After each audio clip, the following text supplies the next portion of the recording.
The automotive tariffs will start today. We have no clear rules for that. Nobody knows really how it will function. These fees are overall a disaster for the free trade and for every market. The US economy is strictly against this. It will only lead to inflation. It's not an America First policy, it's an America Alone policy.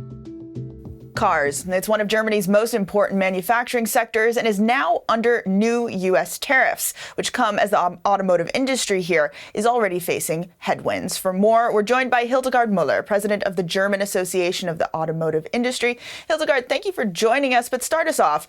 Automotive tariffs from the United States are now underway. How significant are these fees? I mean, these fees are overall a disaster for the free trade and for every market, not only for the European or Asian markets, but also for the American markets.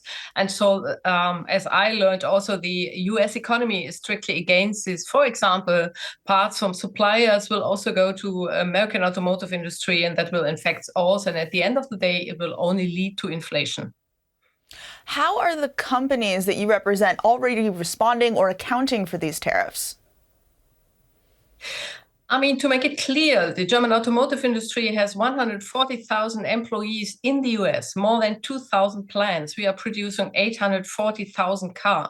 It's a huge active we have in the US. We are committed to international trade and we have international supply chain. So the whole system is balanced and that helps everybody. Now the tariffs will lead to another situation that imbalance the whole situation. So everybody have to think new. 80% of the car makers and the suppliers think that will infect them with a lot of problems for markets on all sides.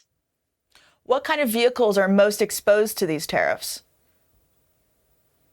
At the end of the day, everything and also parts. For example, parts that are produced in Mexico and going into American producers in the US. So we have a whole effectiveness. In addition, may become 20% plus tariffs on steel, of other products and so on. So there are a lot of concerns. Nobody knows really how it will function. The automotive tariffs will start today. We have no clear rules for that. It's a huge disaster. And at the end of the day, I think it's not an America First policy, it's an America Alone policy. And I think that's a big problem for the US.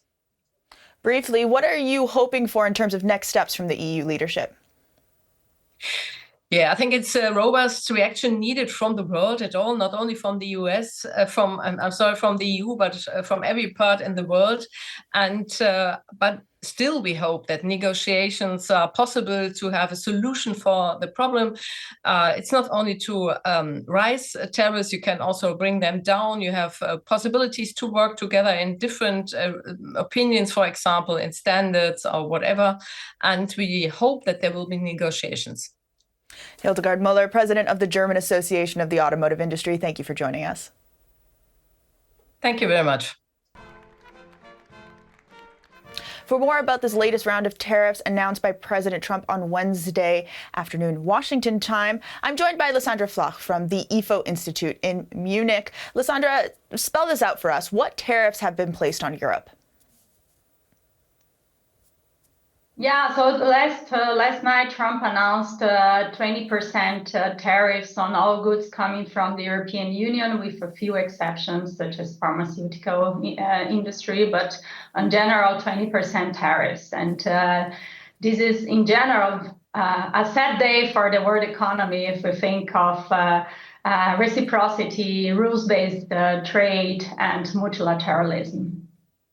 Reciprocity, this idea of reciprocal tariffs, that's something Mr. Trump has mentioned a lot. But are these tariffs truly reciprocal?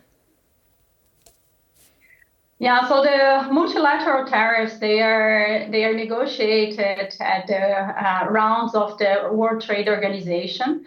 But even if you think of the tariff gap between the EU and the US, so this tariff gap is on average of 0.5 percentage points. So this is really not that much. And so one could think of, closing this tariff gap, reducing this tariff gap, but 20% on all products, this is just another dimension. I was reading one analyst this morning, Dan Ives from Wedbush Securities, and he was saying that this slate of tariffs is already, quote, worse than the worst case scenario for Wall Street. Is that how you view it? Yeah, it is indeed very sad news for the world economy because it creates also a lot of uncertainty. What does it mean for firms, and what does it mean, what to expect in terms of reactions from other countries? So I think a lot of what is coming next now is how are countries going to react, and depending on how countries react, we can come to an escalation of tariffs, and this would be even worse for the world economy. So an escalation could lead to massive negative effects on trade and welfare. I want to talk about reactions in just a moment, but first, zooming out possibly from Europe a little bit, what countries or industries are most exposed to these tariffs? Some of these numbers and countries were surprising to me personally. Yeah, so for Germany, we have calculated that these tariffs could lead to a drop in GDP of about 0.3%.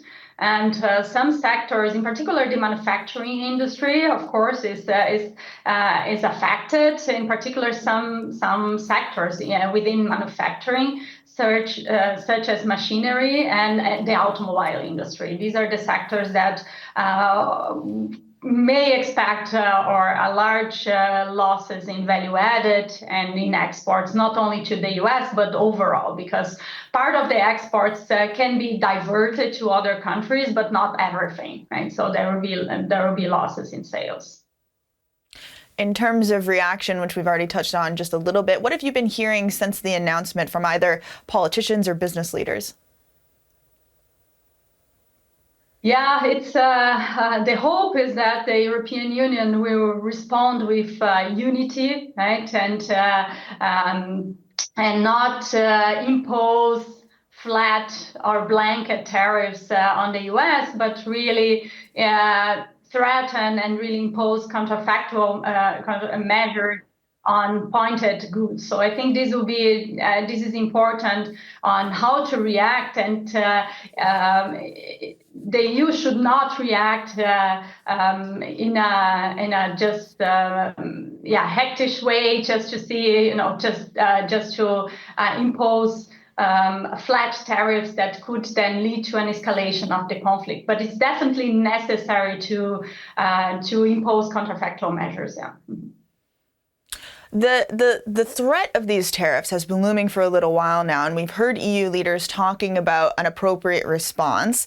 Do you feel like the EU is prepared to respond effectively and quickly to these new tariffs? Yes, I think the EU is prepared. There are several instruments that can be used, even anti-coercion instruments, but also other ways of, such as a digital tax on trading services, which is a very important sector for the US economy. So there are different ways to react, and it is important also to react to Donald Trump's tariffs. The other question is how are firms going to react? Because for firms, this means massive uncertainty. And in a time, for instance, to take the example of Germany, firms are already facing tough years. And so this is just another negative shock for firms, which creates a lot of uncertainty. We spoke a moment ago to Hildegard Müller. She's the president of the German Association for the Automotive Industry. And she was explaining how those tariffs, specifically the automotive tariffs that have gone into effect overnight, how those are going to be so detrimental to the German automotive industry.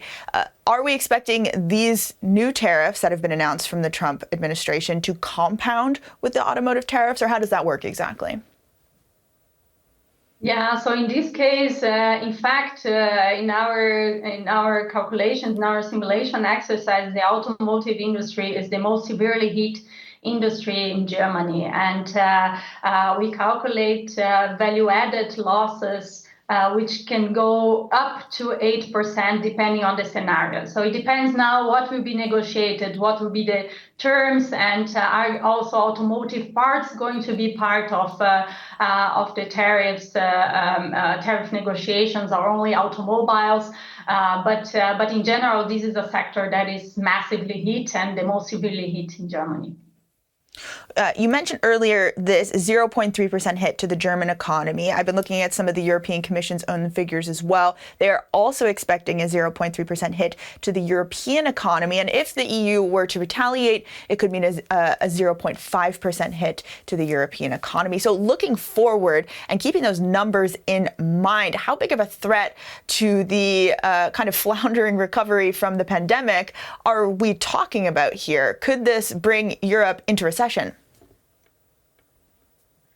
Yeah, this is a threat that we are facing, and but it's important to respond, and it's important then also how the trade partners respond, because value chains are global, right? So if you think of there are several goods that Germany exports that rely on inputs, let's say from China or from other countries that are also hit by this tariff. So I think it depends a lot. The total effect on Europe and on Germany depend also on how other countries are going to react to these US tariffs. But yeah, certainly it is. It's also the case, the question how they react, because retaliation, if you think of retaliation only in terms of tariffs on goods, then this doesn't seem to be that effective also for Europe. So I think Europe has to be also more creative in terms of how to retaliate against US tariffs.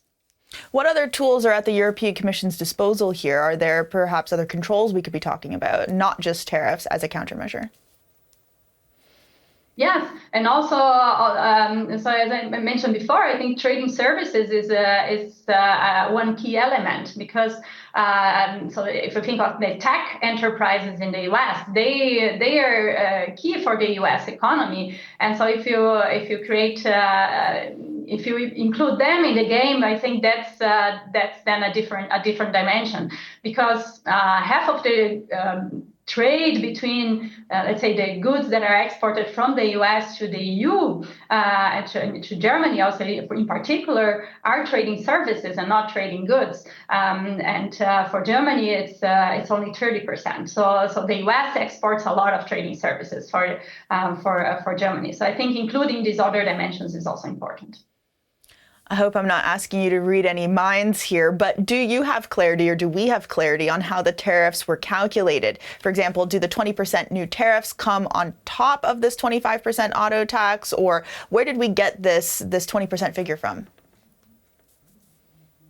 So how the question is how Trump calculated the tariff differential, or the Trump administration. Where did this figure come from? Because Mr. Trump likes to say, oh, well, the EU has 10% tariffs on American cars. Did he just double that number, or how are these tariffs going to be calculated? Because if you look at the average tariff in the US is 3.4% on EU products, and the average tariff for the EU is 3.9%. So this tariff difference is 0.5 percentage points. So it's not that large. So it's the calculation was definitely not based on the tariffs imposed. So the calculation was based on. Yeah, it's very hard to on I think Trump's idea of how important a trade deficit is for the country, and so I think his view of reciprocity is very different from what we would think as an economist as reciprocity.